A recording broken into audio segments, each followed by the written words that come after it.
Shalom, my friends. Welcome to this week's newscast. Starting off with Tuesday, March 10th, an Israeli army unit came under fire on the Golan Heights near the Syrian border. One officer sustained light shrapnel wounds. A video released by ISIS showed 19-year-old Muhammad Musalam, an Israeli citizen from Jerusalem, wearing an orange jumpsuit and explaining that he was a spy for Israel, and is then shot in the head. Musalam went to Syria to fight for the Islamic State last October. His father said that Musalam had joined the Islamic State of his own volition, but quickly regretted the decision. Then on Wednesday, March 11th, Iraqi troops and Shiite militia fighters backed by Iran pushed into one of the Islamic State's most important strongholds from multiple directions, breaking the militants' hold on the city of Tikrit. Iraqi security officials said the majority of Tikrit has been freed, but that the battles are continuing. The jihadists laced Tikrit with explosive devices. Further, U.S.-trained and armed Iraqi military units are under investigation for committing some of the same atrocities as ISIS. The investigation being conducted by the Iraqi government was launched after officials were confronted with dozens of videos and still photos that appear to show uniformed Iraqi soldiers slaughtering civilians, torturing and executing prisoners, and displaying severed heads. On Thursday, March 12th, more than 50 soldiers and Islamist terrorists were killed as they battled over a strategic hilltop in Syrian President Bashar al-Assad's home province of Latakia. Saudi Arabia quietly signed a nuclear cooperation agreement with South Korea. This raises concerns that a deal with Iran will only increase the spread of nuclear technologies because Saudi Arabia will seek to match the nuclear capabilities which Iran is allowed to maintain through any final agreement reached with world powers. A number of senior Arab officials have warned the White House in recent months that the Saudi government could seek Pakistan's aid in developing nuclear technologies, or even buy an atomic bomb, if it views any agreement with Iran as being weak.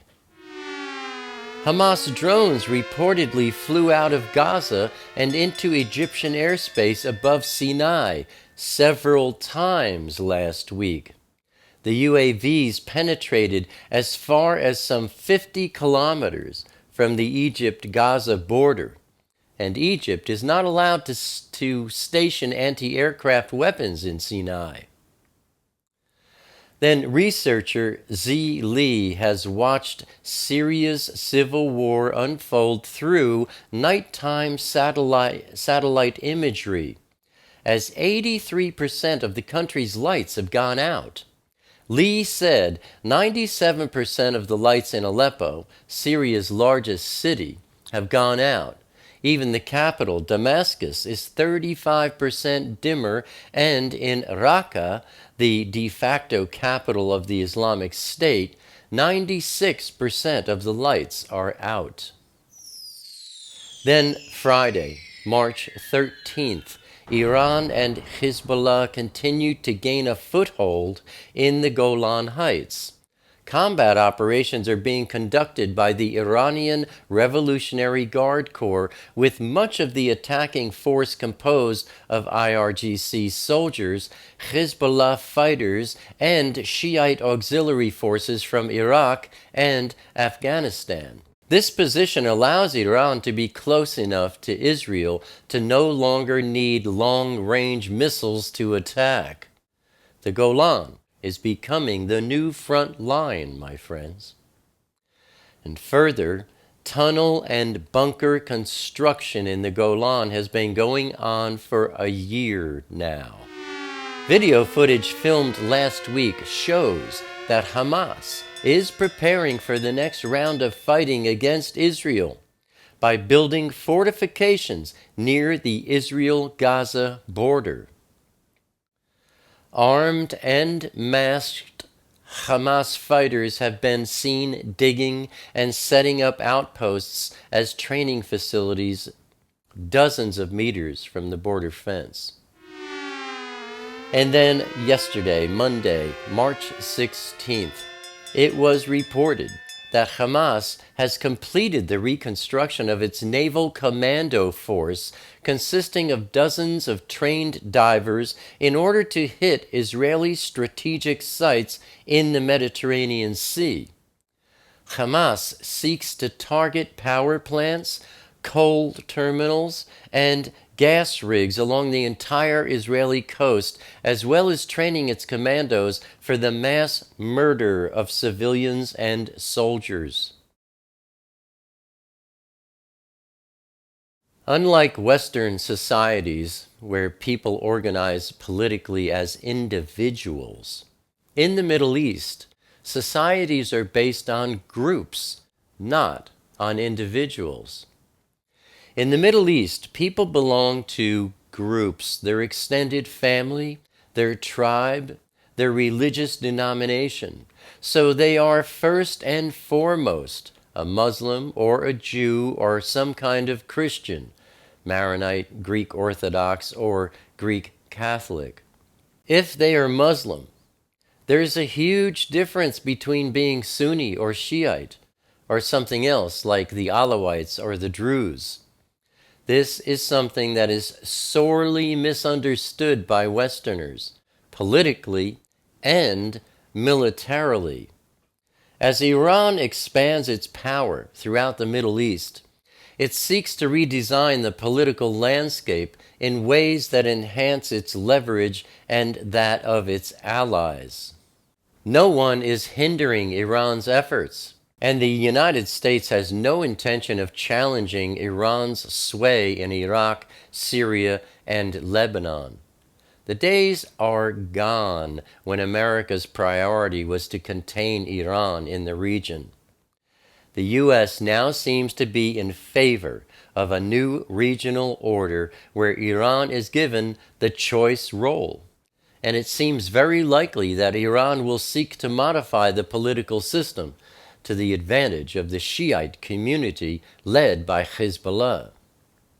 Now today, my friends, is election day in Israel. But since I record these Tuesday newscasts late on Mondays, I naturally won't be reporting on any election results today. But rest assured, I'll be covering all the details for you next week. All elections are historic, of course, but this one is truly unique, not only because of the times we're in, but because it is happening right in the middle of the blood moon tetrad, and because it's occurring just 3 days before a lunar eclipse, which will be partially seen in Israel. Unlike the United States, which allows its expatriate community abroad to vote in local, state, and national elections, Israelis residing outside of the Jewish state are legally barred from exercising their sovereign franchise. And so some Israelis who live abroad have made the journey to Israel in order to cast their ballots in the next Knesset. No matter how this election turns out, my friends, I feel sure of one thing. Bible prophecy will be unfolding at a quicker pace, week by week, month by month, and year by year from now on. Now, Friday is the lunar eclipse. Be sure, at least by Thursday, to go and check Scott Clark's latest video, should be up by Thursday, about this lunar eclipse, if not some other things as well. And you can find that at erfministries.com. Be sure and head over to Scott's website Thursday the latest and see what he has to say about the lunar eclipse. I'm sure you'll find it educational. And that's the newscast for this week. Abba willing, I'll see you here again next week. Until then, shalom, my friends.